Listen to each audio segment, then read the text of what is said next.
If you've made it here to step 4, that means you've gotten through 1, 2, and 3. So you've assessed your finances, you've gotten a mortgage pre-approval, and you have a buyer's agent, and now you're ready to start home shopping. Well, that's great. Hi, welcome back to my channel. I'm Mary Calamia, licensed real estate salesperson with North Shore Properties Realty. And today we're going to talk about how to shop for a home. And it seems pretty simple. Shouldn't I just go look at homes and find one that I like? And yeah, it is that simple, but there are a lot of things to take into consideration when you're shopping for a home, and I am going to review 8 different points today that you should keep in mind when you're home shopping. So let's jump right in and get started with the first thing. And these are maybe not in any particular order, so bear with. The first thing I'm going to talk about is location. Where is this home located, and how is it in context to where you have to go to work or school or travel to on a daily basis? So what are the commute times? What is the traffic like? What is the access to public transportation if you commute on public transportation? What do you have in the area that is available to you in terms of shopping, in terms of activities for your children if you have any, parks, and all of the things that you enjoy doing? How far will you have to travel to do the things you enjoy or to do the things you have to do to keep that roof over your head? So, drop into that community. If you're looking at a particular home, drop into that community at times when you would ordinarily be traveling to or from work, and gauge the traffic and get an idea if it's an area that is doable for you, for your lifestyle. Number 2, budget. Set one and stick to it. It is so easy to blow the budget out of the water, but if you have that pre-approval and it's telling you how much you can look for, don't jump way higher and above, although the temptation's going to be there to look at homes that are outside of your reach. You'll be wasting a lot of time and you'll really discourage yourself. So stick to your budget. Look within your budget and hopefully you'll find something that you love fairly quickly. Consider, when you make the budget, consider additional costs besides just the loan payment, your taxes, your maintenance costs, any HOA fees or common charges if you're moving into a homeowners association or a condo or a co-op, insurance. Keep that all in mind when you are considering your monthly payments. Number 3 is going to seem super obvious, but the size and the layout of the home, you've got to take a look at those and see if they meet your needs. So how many bedrooms does it have? How many bathrooms?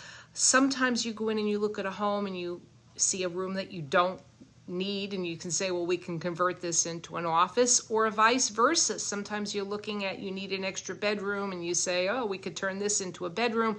You want to make sure that that's practical for the home that you're looking to buy. So all of those things are important, right? How about the flow? How does the house lay out? If you like to entertain, will you be able to do so in this home? How about a basement or a garage? How is the backyard? Does it have a pool? Did you want a pool? If you don't want a pool, will you have to get rid of a pool? Or if you do want a pool, will there be room for one? All of these things are questions you have to ask yourself while you're looking at a home. I tell people to bring 2 things to home showings with them. One is a tape measure, because you obviously want to be able to see if your furniture will fit in a home. And sometimes it's not that easy, especially if the home is vacant. The rooms look so much bigger. And then when you go to put furniture in, you're like, it's not going to fit. So bring the tape measure. The other thing to bring is a smartphone with video capabilities, because when you snap pictures, it tells you one version of the story, but when you can pan around a room with video, when you go back home and you're thinking about that house and how did it look and how did it lay out, having that video is like really helpful. So do that when you go on home showings, and shoot some video.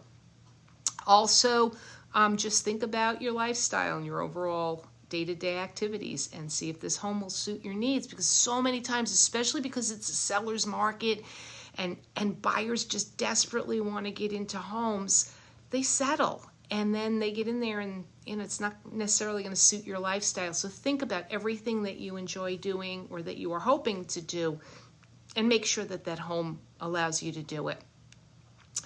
Number 4 is the actual condition of the home and the property. So find out, how old is the roof and the heating system, the air conditioning system? How old are the windows? How about the appliances? These are all things that you have to factor in if they're in old age.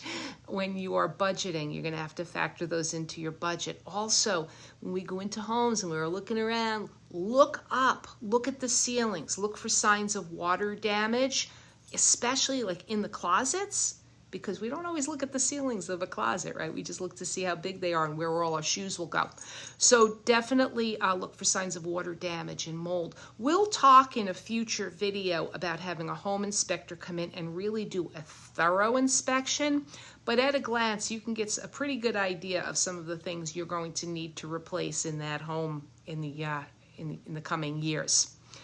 Number 5. If you have children, you're going to want to know about the school district. So as a real estate agent, I am allowed to tell you what school district the home is in, and I am allowed to tell you what schools that home address, flows into, what schools the kids would go to based on the address. But I am not allowed to comment on school districts, the quality, or anything of that sort. So there are plenty of websites where you can do that, and you can go to a website like niche.com or niche, depending on how you want to pronounce it, NICHE.com, and you could pop in the name of a school district and it will bring up a whole bunch of information, ratings, comments, reviews, and all kinds of information about that district. So you can get a lot of data online. Number 6, the neighborhood itself and the neighborhood environment, the vibe. So drop into the neighborhood at different times of the day or night, get a sense of the noise, get a sense of the traffic, talk to the neighbors, find out what the vibe is like in the neighborhood. You see, if the neighbors are really friendly, you might already have a good idea of what that vibe is like. And if the neighbors tell you, we don't want to talk to you, that'll give you another sense, right? Number 7, just want to find out if you're making a good investment, right? So you want to research the real estate market trends in that area. And you could do a lot of exhaustive research, right? You want to see how that community trends against the rest of the state, against the rest of the country. Is it trending up? Is it trending high? Is it trending low?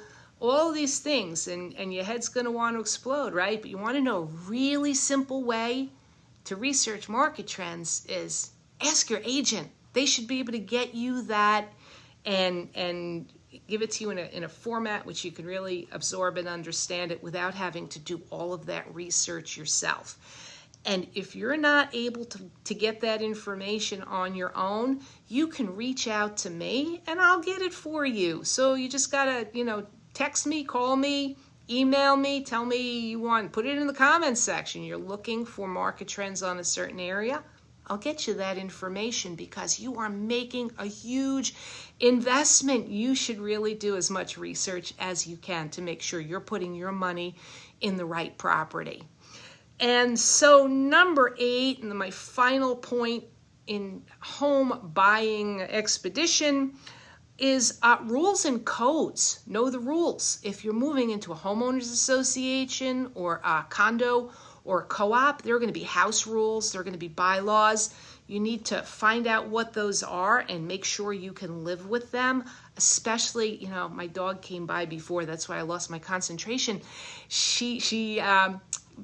I live in a homeowners association. She's a large dog, and I wanted to make sure that she was allowed here. They have different pet policies in these communities. So make sure you know before you go in there if there are rules that you can live with and that allow you to live the life that you're looking to live. Also codes. So if you're moving into a single family home and there are some kinds of improvements that you're thinking of making to that home, you need to find out the rules and the laws in that area to make sure that you will be allowed to make the improvements you want to make. So really super important. And don't wait until after you buy to find out, because you might be really disappointed.